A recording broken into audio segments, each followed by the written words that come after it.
pierde. Porque los que creen que se pierde la salvación tienen solamente 5 pasajes en todo el Nuevo Testamento que parece, leyéndolos, parece que se pierde la salvación, contra más de 175 pasajes que nos enseñan que es imposible perder la salvación. Entonces, cuando tienes en la Biblia una balanza y tienes 2 perspectivas o 2 doctrinas, es importante buscar cuál tiene más peso teológico y entender por qué las personas que creen eso, lo creen para que tú les puedas mostrar con los versículos que ellos usan para demostrar que esto es así, contradecirles a través del contexto dentro del cual el texto está escrito. Porque sacar un texto de contexto es hacer un pretexto. Entonces, las sectas se caracterizan por eso. Tú platicas con un testigo de Jehová y un testigo de Jehová te va a decir que Cristo no es Dios, que el infierno no existe. Y le preguntas, ¿por qué niegas que Cristo no es Dios? Y te contestan, es que Él dijo que nadie sabe estas cosas más que el Padre. Entonces, ¿cómo puede Cristo ser Dios si dijo que Él no sabía ni siquiera el día ni la hora? Sin entender que cuando Cristo bajó al mundo, Filipenses capítulo 2, Él se hizo igual que nosotros, se puso debajo del Padre temporalmente para que Él no hiciera nada más que lo que el Padre le dijera y dejarnos el ejemplo de la sumisión a la autoridad. Pero Jesucristo era 100% Dios y era 100% humano. Tú platicas con un mormón y el mormón te va a decir que ¿por qué no podemos tener 4 mujeres, 5 mujeres? Si David tuvo casi 7, 8, Salomón tuvo casi 1000. ¿Y por qué yo no? Dice don Pancho Pistolas. Y tú puedes contestarle claramente, ¿verdad? La dispensación o la administración bajo la cual vivieron. ¿Por qué Cristo, Dios? Porque Dios tiene 2 clases para poder juzgar. Una, la voluntad de Dios, apúntalo, es permisiva y directiva. Entonces, el hecho que Dios permita algo no significa que sea la voluntad de Dios. Una muchacha llegó un día y me dice, ¿es por qué me permitió casarme Dios con este patán de esposo que me golpea, etcétera, etcétera? Si yo le pedí a Dios y le dije, porque tú aceptaste casarte con él y tú sabías perfectamente bien lo que hacías, tenías 2 años sin ir a la iglesia cristiana y te casaste con el primer camión que pasó por ti. Entonces Dios lo permitió, pero no era la voluntad de Dios. Porque si tú hubieras permanecido en la voluntad de Dios, Dios te hubiera dado la persona que Él quiere desde antes que naciéramos, que nos acompañara en nuestra vida matrimonial. Entonces tenemos que comprender eso. El que Dios haya permitido que Abraham se aventara el clavado con con Agar, y que David tuviera esposas y que Salomón lo dejó como ejemplo para que Salomón escribiera el libro de Eclesiastés. Y ahí Salomón lo explica claramente, a la risa le digo, enloqueces al placer. ¿De qué sirve esto? Para que cualquier hombre que crea que teniendo 2 mujeres o 3 mujeres ya la hizo y vas a ser feliz, te equivocas, porque las cosas que se escribieron para nuestra enseñanza se escribieron, a fin que a través del ejemplo de los hombres y mujeres que Dios exhibe con sus pecados en la Biblia, veamos que por eso la Biblia es un libro de santidad. Muy bien, vamos a abordar esta doctrina del rapto de la iglesia. Primera de Tesalonicenses 4, del 13 al 18. Pablo les dice a esta iglesia, no queremos, hermanos, o tampoco queremos que ignoren acerca de los que duermen. Dios no quiere que ningún cristiano ignore qué pasa después de morir. No quiere Dios que nosotros ignoremos qué hay después de la muerte. para que no nos comportemos como la gente que, como no sabe qué hay después de la muerte, como mi abuelita, se murió uno de sus hijos de mi abuela materna y se vistió de negro 8 meses sin salir de su casa para guardar luto. Háganme ustedes el favor. ¿Por qué lo hizo y por qué lo hacían nuestros abuelos o abuelas? Por la ignorancia de saber qué es la muerte y cómo debemos comportarnos delante de la muerte. Entonces así comienza Pablo escribiéndoles a estos hermanos. No quiero que ustedes ignoren acerca de los que duermen. La palabra dormir se usa para morir en el Nuevo Testamento y vamos a demostrar que una persona cristiana que se muera nunca pierde su conciencia de su existencia. Todas las personas que vamos a ver en la Biblia en esta tarde, vamos a demostrarles que cuando murieron estaban conscientes, pero su cuerpo es el que duerme en la tumba, es la resurrección de los muertos, pero el alma y el espíritu, en el momento de la muerte, nos vamos inmediatamente, salen del cuerpo, lo vamos a ver a la presencia de Dios. Si tú mueres sin Cristo en esta noche, o mañana, o dentro de un mes, tu alma y tu cuerpo y tu espíritu se salen y descienden al centro de la tierra, al Sheol. O en el Nuevo Testamento, con la palabra Hades, que son diversos compartimentos, es como una prisión en el centro de la tierra, donde están esperando millones de espíritus, el juicio del gran trono blanco de Apocalipsis 20, del 11 al 15, que es el juicio de los incrédulos. Y cuando acabe el milenio, Dios los va a sacar del Sheol, van a estar enfrente de Él, parados, ya no hay oportunidad de hincarse, ya no hay oportunidad de pedir perdón, y Dios va a abrir los libros y les va a demostrar con los ángeles y con nosotros como jurado. 1 Corintios 6, del 3 al 4, somos el jurado en el juicio de Dios, porque Dios hizo un lugar que se llama el infierno. Y si no hubiera un infierno, el Dios de la Biblia sería un monstruo, porque si no hay un castigo para las gentes que no fueron castigadas en la vida, pues entonces se salieron con la suya. Porque nadie los castigó, se empanzonaron y crecieron y se rieron y se emborracharon y violaron niños y fueron pederastas y violaron mujeres y tuvieron 3 o 4 y abandonaron sus matrimonios y dieron mal ejemplo a sus hijos y robaron y se aprovecharon de su puesto con políticos, etcétera, etcétera, y de repente se mueren en un accidente o les da un ataque de corazón. ¿Y qué? Y vivieron como, hasta le da envidia a los cristianos cuando muchos incrédulos viven como viven. Pero la Biblia dice que hay un juicio, y de este juicio no se escapan nadie, porque Dios no puede ser burlado.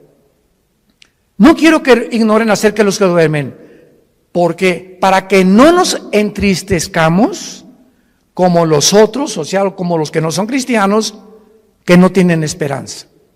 Entonces, cuando se muere un cristiano, hay lágrimas, y nunca te aguantes. Ahora está demostrado psicológica y neurológicamente que cuando una persona reprime sus emociones, algo sucede que comienzas a descomponerte emocional y mentalmente. Y puedes llegar a depresiones gravísimas. Entonces, Dios nos dio la capacidad de llorar. Y si alguien se murió, no te aguantes, llora. Y desahógate todo lo que puedas, no te aguantes cuando tienes ganas de llorar, llora. Pero al mismo tiempo que lloramos, hay una compensación de saber que mi primo, mi hermano, mi papá está en un lugar muchísimo mejor que si se hubiera quedado en Querétaro.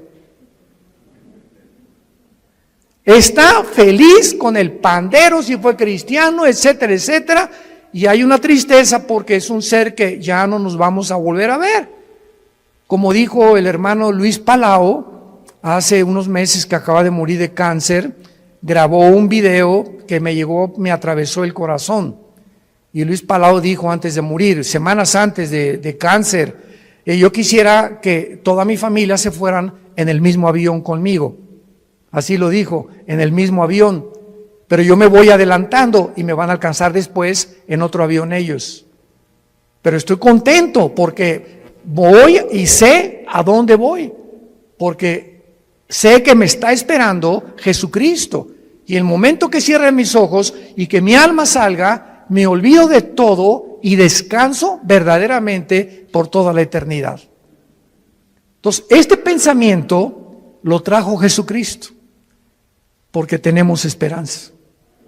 Entonces, Dios no quiere que vivas como los que no tienen esperanza, que le lloran a sus muertos 6 meses, 1 año, 2 años de luto. Esto es absurdo y ridículo para un cristiano. Versículo 14, porque si creemos, vean el sí condicional. Si realmente tú crees que Jesús murió y resucitó, así también, vean con mucha atención esto, así también traerá Dios con Jesús a quienes. Cuando Jesús venga en el arrebatamiento, si tú mueres hoy en la noche o yo muero hoy en la noche como cristianos y no ha venido el arrebatamiento, que vamos a hablar más adelante, nos vamos al cielo y cuando venga Jesús, que no va a poner sus pies en la tierra en el rapto, va a ser en el cielo y vamos a venir con Él los que hemos muerto en Cristo, de Pentecostés a nuestros días. Porque los santos del Antiguo Testamento resucitan después de la tribulación. Entonces hay varias resurrecciones, como dice 1 Corintios 15, 22 al 28, que lo vamos a ver más tarde. Entonces, cuando venga Cristo, traerá con Jesús a los que durmieron con Él. Esto implica que los muertos ya están con Jesús, no están en el cementerio. Ya están con Jesús los muertos, no están en el cementerio. Como el cuento de el Día de Muertos en México, ¿no? Que estaba la India María en el cementerio con una olla de mole. Y llegó la señora Pompidou con un ramo de flores. Y entró la señora Pompidou al cementerio con su ramo de flores así. India bruta, le dice, ¿cuándo crees que tu muertito se va a comer el mole? Y le contestó la India María, cuando venga el suyo por las flores. O sea, tanto los ignorantes como los de la clase alta cometen el mismo error que se llama paganismo. Cuando nosotros enterramos a alguien, un cristiano no regresa nunca al cementerio, porque no hay nada más que huesos y lagartijas. Y pararte enfrente de una tumba o de un monumento de una tumba, ¿verdad?, es por ignorancia, porque de alguna manera queremos seguir teniendo contacto con eso y, ay, mi chole, ¿verdad? Y perdóname que te haya hecho lo que te haya hecho, ¿verdad? Y perdóname, mi chole. Y comenzamos a hablar con el muertito, con la muertita, y él no está ahí. Ni se va a comer el mole, ni va a salir por las flores.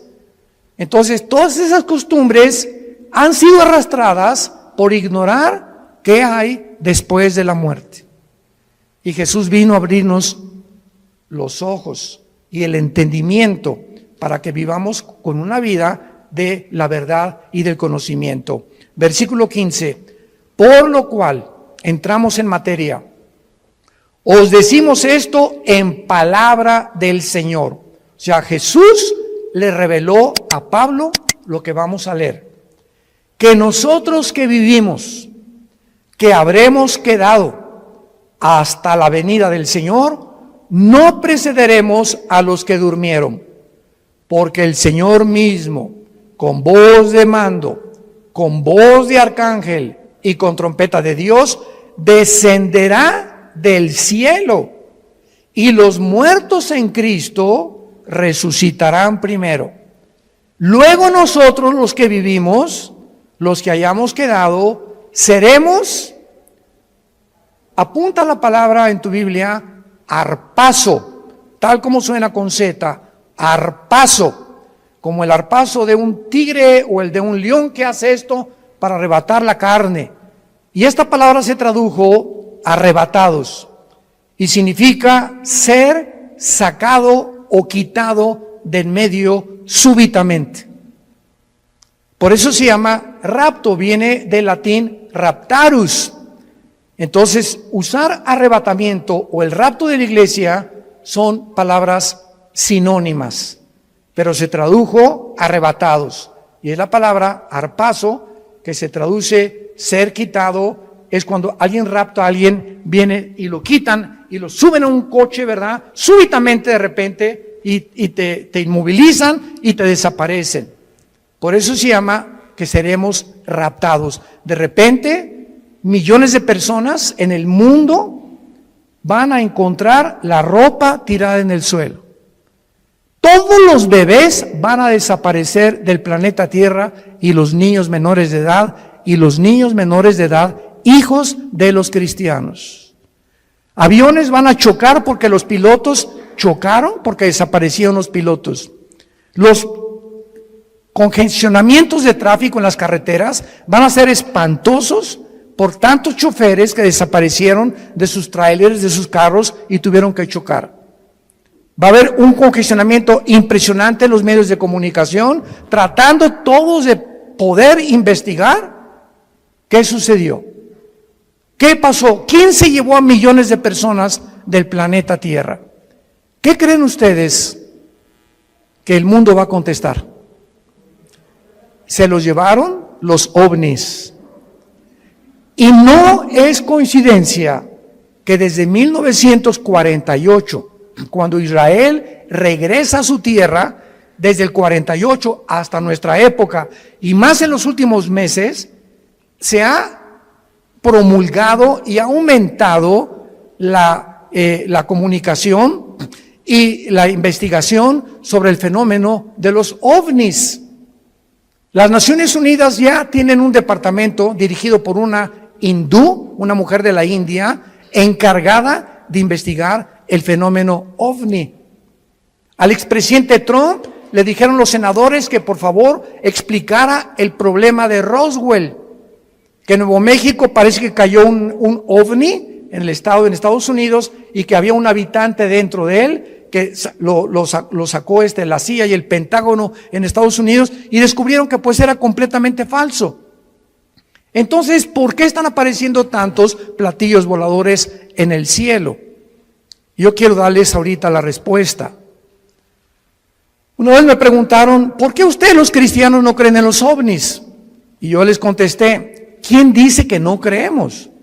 Claro que hay muchos videos falsificados y relatos de personas que fueron raptadas por ovnis o que también hicieron experimentos genéticos con ellos, pero hay hechos que son reales. Y yo estuve traduciendo, ¿te acuerdas, Alan, de Jim Arwin?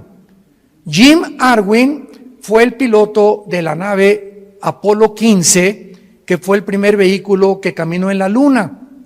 Y Jim Arwin vino a México y me llamaron a mí, ya hablaba yo inglés en aquel tiempo, para que fuera su traductor. Fuimos como 6 o 7 universidades, ¿te acuerdas? Y Jim Arwin estuvo platicándonos con nosotros que él vio, porque allá cuando regresaba de la luna, él se convirtió a Cristo. Y en la escuela donde iba Alan, tenía a un hijo que ellos adoptaron, ¿te acuerdas? Era un taiwanés o de Filipinas, que era la misma escuela donde iba Alan y nuestra hija Kim, que ya murió de cáncer. Pero Jim Arwin me dijo, mira Armando, yo vi una cosa que pasó enfrente de la nave cuando íbamos entrando ya a la atmósfera, que era una velocidad Mach 3, o sea, imposible que ninguna nación haya fabricado tal artefacto que pueda trascender la velocidad del sonido. Y le dije, ¿qué era? Dice, nada más vi algo como plateado que pasó enfrente de mí. Entonces, hay astronautas y hay pilotos de integridad que dicen que se han enfrentado con este fenómeno de los ovnis. ¿Y cuál es la respuesta? La respuesta es que es real. Nada más que los cristianos no les llamamos ovnis, les llamamos ovis. objetos voladores identificados. Porque no negamos que existen, pero sabemos quién está detrás de ese fenómeno. Son materializaciones de la energía satánica. Satanás está preparando el mundo para que cuando venga el arrebatamiento de la iglesia, sepa el mundo que fuimos sacados del mundo por extraterrestres. Ahorita, en el estado de Colorado, en Estados Unidos, el más grande observatorio de los ovnis, ¿quién creen ustedes que lo financia? El Vaticano. ¿Y saben cómo se llama el observatorio? Lucifer. Lucifer, el más grande observatorio que está tratando de encontrar, porque dijo el Papa Francisco que si llegaban los ovnis, él los iba a evangelizar. Bueno, no nos vamos a perder con eso, ¿verdad? Pero vamos a explicar esto claramente. Dice el versículo 5 que cuando Jesucristo venga en el rapto, va a haber una generación de cristianos vivos. Dios quiera que seamos nosotros. Muy bien. Y dice el versículo 16 que cuando Él venga, viene con voz de mando que solamente lo vamos a oír nosotros. Viene con el arcángel Miguel, que es el comandante en jefe de la nación de Israel. Y también dice la Biblia que vendrá con una trompeta. Y esta trompeta no es la última trompeta del capítulo 14 Apocalipsis, porque las trompetas del Apocalipsis son de juicio. Y la trompeta que se va a usar aquí es para llamarnos a nosotros. Vamos a oír como un shofar. Porque en el libro de los Números, en el Antiguo Testamento, cuando acampaban, usaban 2 trompetas. Entonces en el desierto eran 2 millones de personas. ¿Y cómo podía Moisés decirles, mándeles un Twitter a los que se encuentran como a 1 kilómetro acampados, porque necesito tener una reunión mañana en Zoom con ellos? Entonces, agarraban una trompeta y tenía un sonido continuo, y cuando la gente lo oía, se acercaban alrededor del campamento y de la tienda de Moisés y de Josué para saber que él tenía instrucciones, y había otro toque de trompeta que era que era repetido, que significaba empaquen porque nos vamos, estamos cercanos por el enemigo. Entonces, uno era para reunir al pueblo y el otro para huir, porque tenían que cambiarse de lugar, porque sentían que venían enemigos contra ellos. Y el toque de trompeta que vamos a oír es para reunirnos con Jesús. No puede ser la trompeta del Apocalipsis. Esto es muy importante para poder saber, porque he oído que han dicho que es la última trompeta del Apocalipsis, y esas son trompetas de juicio. Entonces dice la Biblia, Cristo descenderá del cielo, versículo 16. Y noten ustedes que los primeros en encontrarse en el aire con Cristo serán los muertos, pero vean ustedes, en Cristo. O sea, desde Pentecostés hasta nuestros días se formó la iglesia. La iglesia no existía en el Antiguo Testamento, no existía en los evangelios. Fue cuando en Pentecostés, bajo el Espíritu Santo, que se formó el cuerpo de Cristo. Y ahora la iglesia somos seres humanos que estamos en Cristo, injertados en Él. Dice Efesios 5, somos parte de sus huesos y de su carne de Cristo, es el cuerpo místico de Cristo. Entonces, en el rapto, si nosotros estamos vivos y viene ahorita a las 7:30 de la noche y oímos, vamos a oír, ¿verdad? Nada más nosotros, un sonido, y de repente, en un abrir y cerrar de ojos, estamos en el cielo con Él. Ya Él viene con todos tus parientes que murieron antes que nosotros en Él.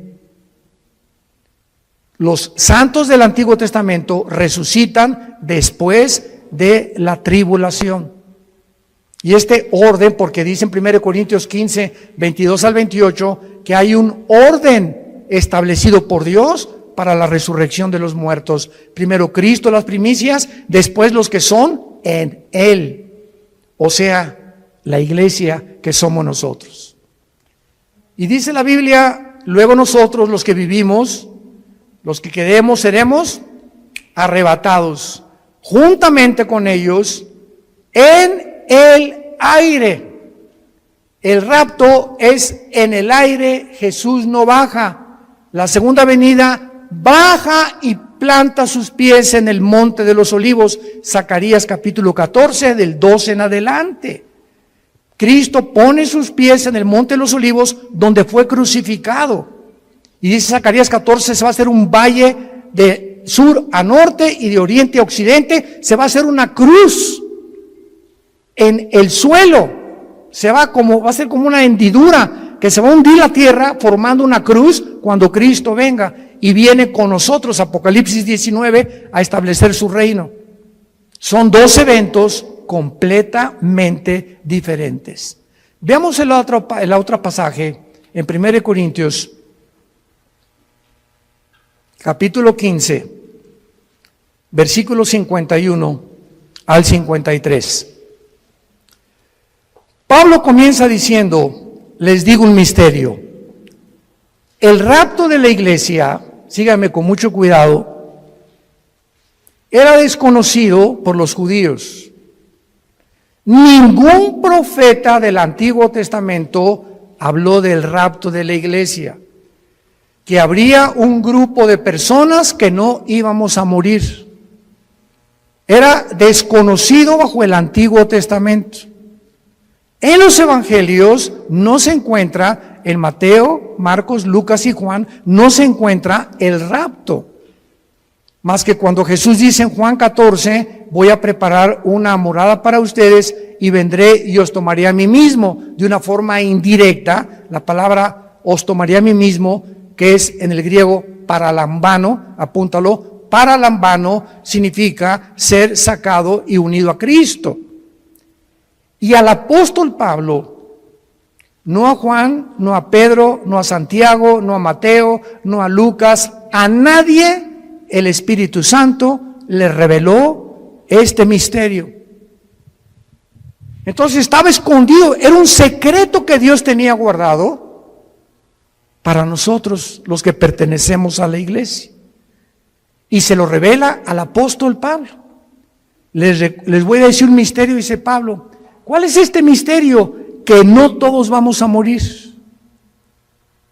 pero todos vamos a ser transformados.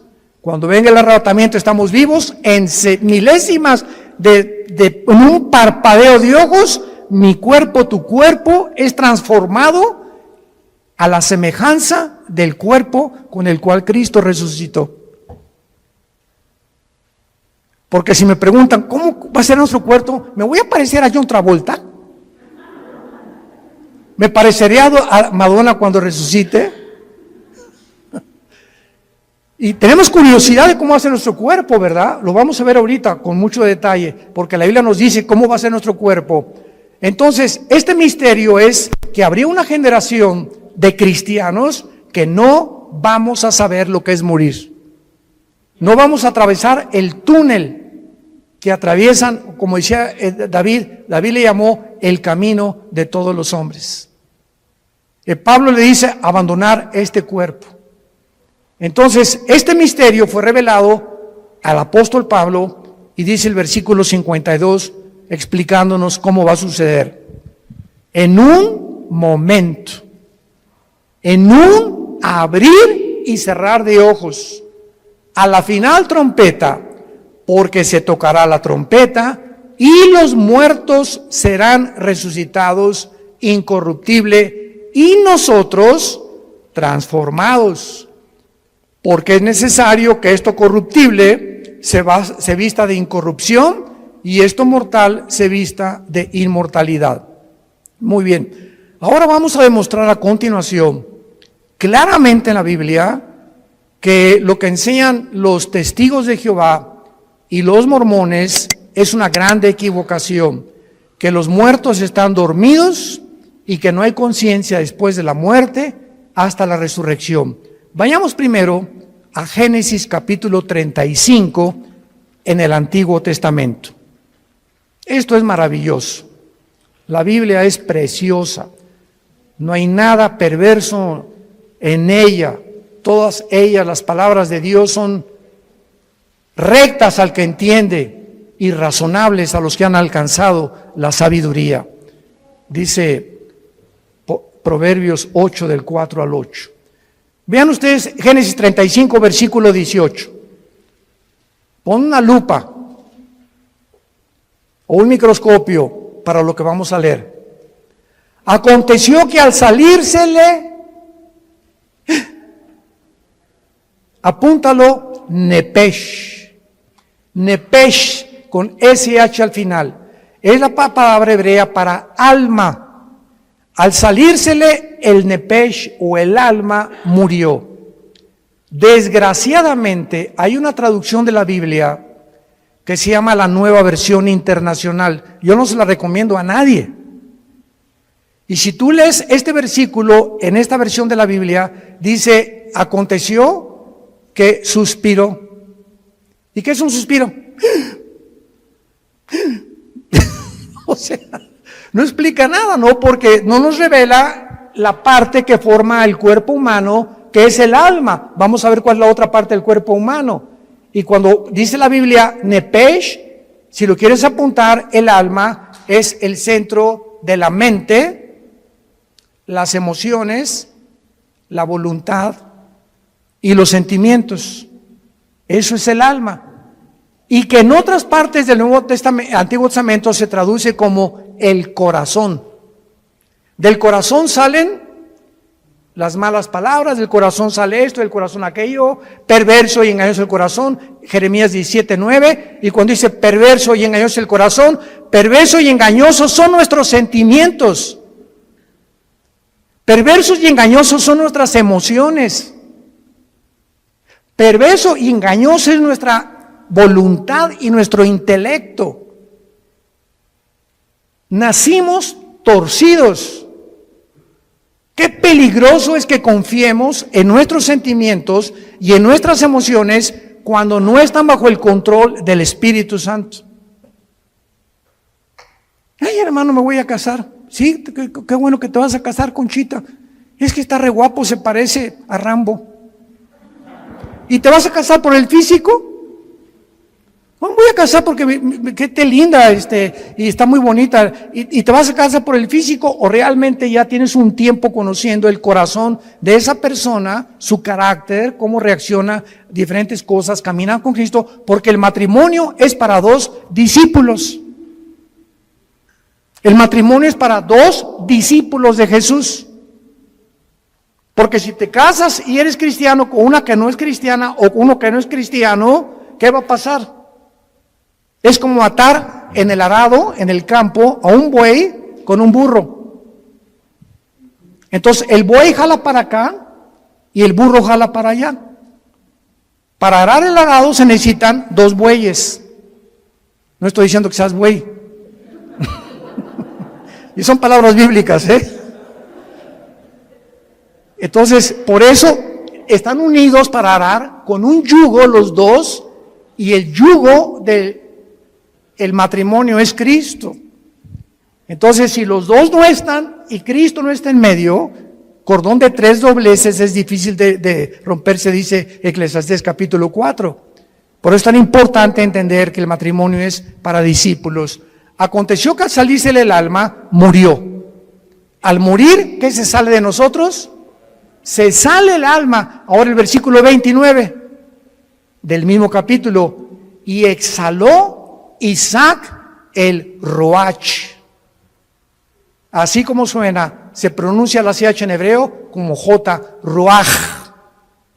Se le salió y se traduce espíritu. Y el espíritu es la parte inmaterial a través de la cual conocemos, adoramos y servimos a Dios. Adoramos en espíritu, servimos en espíritu y seguimos en espíritu al Creador. Y hasta que el espíritu entra a nuestra vida y renace y resucita el espíritu muerto con el cual nacemos, no podemos servir a Dios. Y hay cristianos que sirven a Dios sin el Espíritu. ¿Sabían eso? Sirven a Dios en la carne. Predican, enseñan, hacen, pero la motivación por lo cual hacen todo lo que hacen no es para Él. Es o para ser vistos, o para ser recompensados, o por muchas otras intenciones. Y lo encuentran en Apocalipsis 2, del 1 al 4, con la iglesia de Éfeso. ¿Se acuerdan de esta iglesia? Que le dice Cristo: yo conozco tus obras, has tenido paciencia, has probado los que son apóstoles y son mentirosos, has tenido esto y el otro, y en ese momento, Señor, gracias. Hasta que me reconoces, Señor. Con cualquiera de estas cosas que Cristo está alabando, se sentiría uno orgulloso, ¿verdad? Pero dice Cristo, pero, hay un pero, ¿cuál es, Señor, el pero? Que tengo contra ti que has perdido tu primer amor. O sea, todas estas cosas que Cristo alabó son buenas, pero lo estaban haciendo sin amor a Él. La carne es bien consagrada. Se llama la religiosidad. Y son de esos hermanos que, ¿y por qué el hermano se tatuó? ¿Y por qué trae el pelo largo? ¿Y por qué trae ese vestido tan caro, la hermana? ¿Y por qué el otro parece china poblana? ¿Y por qué esto y por qué el otro? ¿Y por qué se ponen aretes? ¿Y por qué celebran la Navidad? Dios mío, santo, no sé a qué virgen invocar. Que no hay ninguna, ¿verdad? Pero Jesús, María y José y el burrito que los acompaña. Es increíble que estén continuamente tratando de ver que el cristianismo es a través de cómo te vistes, de si estás tatuado. Una vez me dijo un señor, ¿ya viste ese hermano que está tatuado? Y le dije, es peor la panza de Santa Claus que tienes tú. Se pintó algo en el cuerpo, ¿y quién está haciendo más daño a su cuerpo? ¿Él o tú? Y peor si tomas Coca-Cola. Entonces, cuando apuntamos a alguien, 3 dedos nos apuntan a nosotros, nos damos cuenta. Tengamos cuidado a quién juzgamos y a quién le señalamos el dedo, porque estamos buscando siempre que creemos que somos mejores que otros por la forma como nos comportamos, y a Dios se le adora en espíritu y en verdad. Es que en la Navidad es paganismo y ¿sabe? Cállese.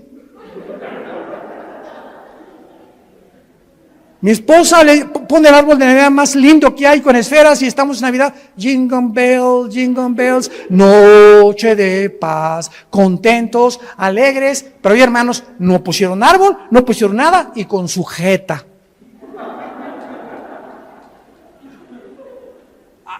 Imagínense en el cielo, Dios al arcángel Miguel, búscame a los que pusieron arbolito y les pones una tacha.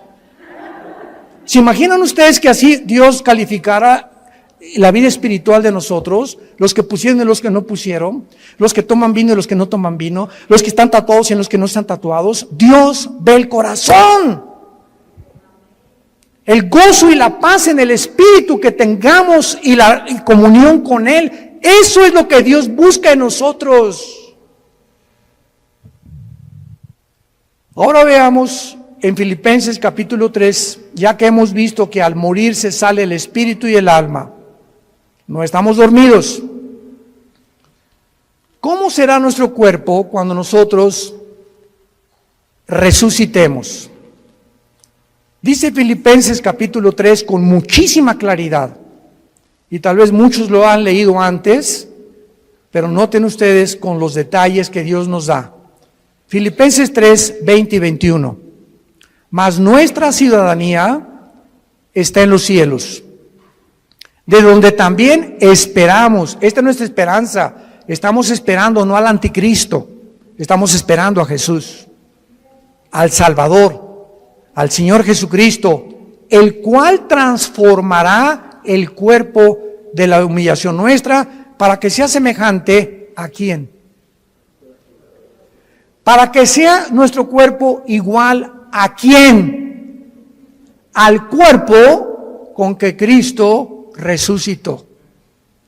Muy bien, ya tenemos una pieza clave para saber que cuando resucitemos, nuestro cuerpo tendrá las características que tenía Cristo cuando Él resucitó. Muy bien, ¿cuáles características tenía Cristo cuando Él resucitó? Número 1, cuando Jesús estaba abriendo sus brazos en la cruz, los romanos tenían la orden, y era de pena de muerte, de asegurarse que el crucificado, antes de que lo bajaran, estuviera muerto.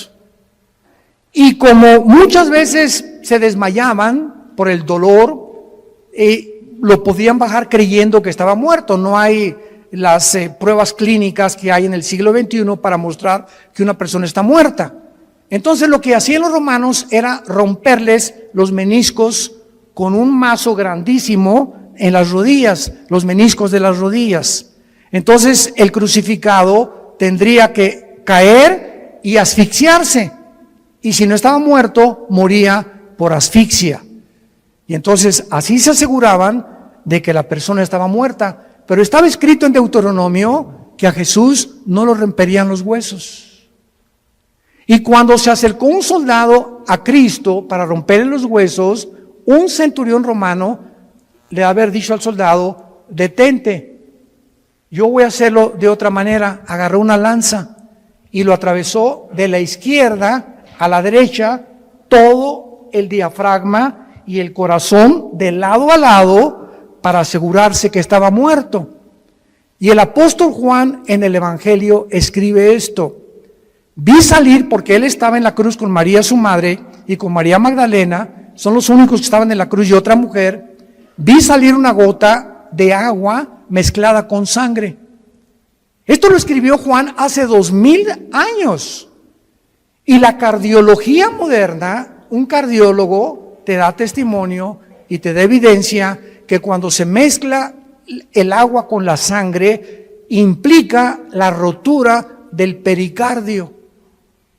¿Qué es el pericardio? Es una capa que envuelve el corazón, y cuando se rompe, produce un derramamiento de agua mezclada con sangre, lo que implica que cuando Jesús fue atravesado con la lanza, ya estaba muerto.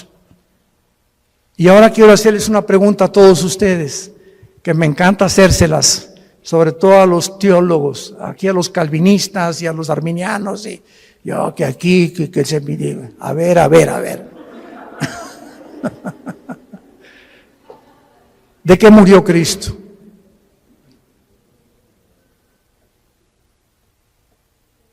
Nadie, ¿verdad? ¿De qué murió? No murió de asfixia. Cuando lo atravesaron la lanza ya estaba muerto. ¿De qué murió? El Salmo 22, ya lo contestaron. Ya ha visto uno de mis videos. En el Salmo 22, 1000 años antes de que Cristo fuera crucificado, antes de que ni siquiera se practicara la crucifixión. Increíble. David escribe: Dios mío, ¿por qué me has desamparado? Comienza David a escribir 1000 años antes lo que Jesús pronunció en la cruz, y lo que Jesús desde la cruz, como si David se hubiera adelantado al futuro, se hubiera metido en la cruz de Cristo y él estuviera viendo lo que Cristo vio desde la cruz. Esto es impresionante. Y más adelante David escribe: horadaron mis manos y mis pies, y mi corazón fue como la cera. Cristo murió en el momento que tus pecados y mis pecados fueron puestos sobre su cuerpo, rompieron su corazón. Murió de dolor moral. No soportó llevar en la cruz nuestros pecados, y fueron nuestros pecados los que produjeron su muerte. Y 700 años antes de que él muriera, el profeta Isaías, capítulo 53, escribió: despreciado y desechado entre los hombres, varón de dolores, escondimos del rostro, fue menospreciado, no le estimamos, molido fue por nuestros pecados y completamente deshecho por todo lo que nosotros hicimos. Qué increíble que Isaías haya escrito eso, que fue el pecado lo que mató a Jesucristo. y que el Padre haya permitido que su Hijo fuera crucificado, maltratado, despedazado. Cristo en la cruz, dice Isaías 52, los últimos 2 versículos antes de entrar al 53, que no había parecer en él. Cristo en la cruz era un guiñapo humano. Nadie reconocía, estaba deformado de los golpes, de los latigazos, de la sangre que le corría por su rostro. No tenía los tejidos subcutáneos, los tenía completamente abiertos, del látigo de 9 colas que tenían puntas de hueso con acero, y los romanos lo envolvían, y el látigo le daba 4 veces, y cuando jalaban el látigo desgarraba todos los tejidos subcutáneos del pecho y de la espalda. Cuando él estaba en la cruz era un guiñapo humano. Cristo en la cruz era un monstruo. ¿Por qué? Porque eso es lo que hace el pecado, nos hace monstruos. El pecado nos deforma. El pecado hace y tuerce lo que es la imagen de Dios en nosotros. Y el cristiano tiene que proyectar la santidad. El cristiano tiene que proyectar el gozo, la paz del Señor. Y tú lo puedes ver en amigos tuyos o en personas que no son cristianas. Ve la mirada que tienen. Será. La lámpara de nuestro cuerpo son los ojos. Pero Cristo muere de esa manera para que Dios nos recordara el tiempo en que nosotros tenemos que estar conscientes de lo que el pecado nos hace en nuestra vida. Y vayamos en penúltimo lugar, Apocalipsis capítulo 6.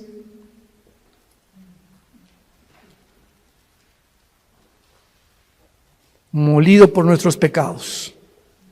Qué tremendo. En Apocalipsis 6 vemos otra evidencia de que cuando morimos no estamos dormidos.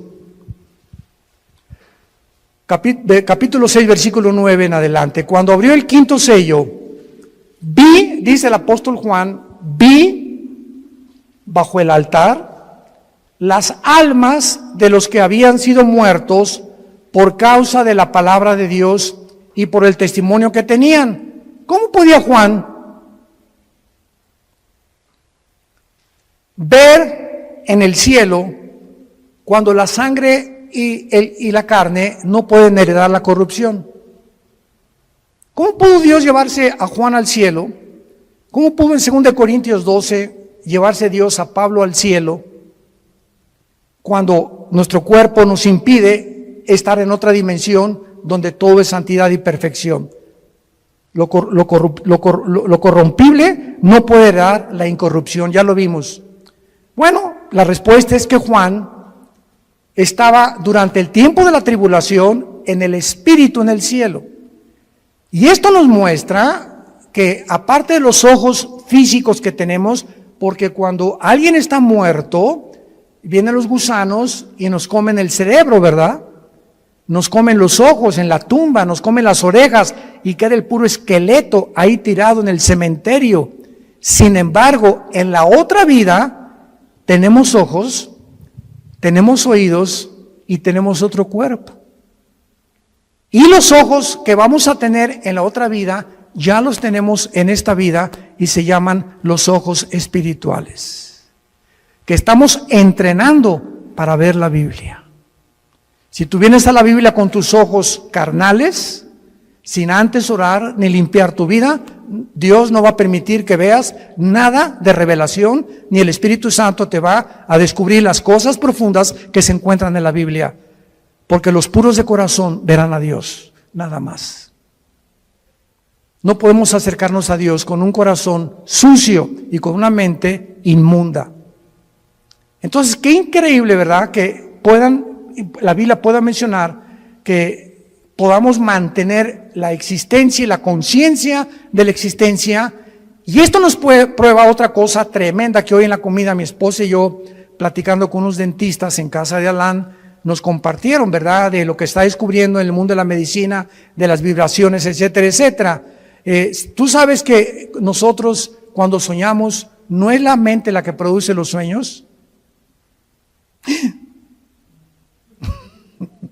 Tú sabes que los pensamientos no se forman en el cerebro, Los pensamientos y los sueños están en el área de la dimensión espiritual.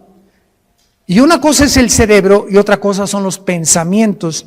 Porque cuando tú mueras, tu cerebro se queda con los gusanos, alimento de los gusanos, y en la otra vida vas a recordar quién eres. Pero ¿cómo si tu cerebro ya no lo tienes? Ya se lo comieron los gusanos.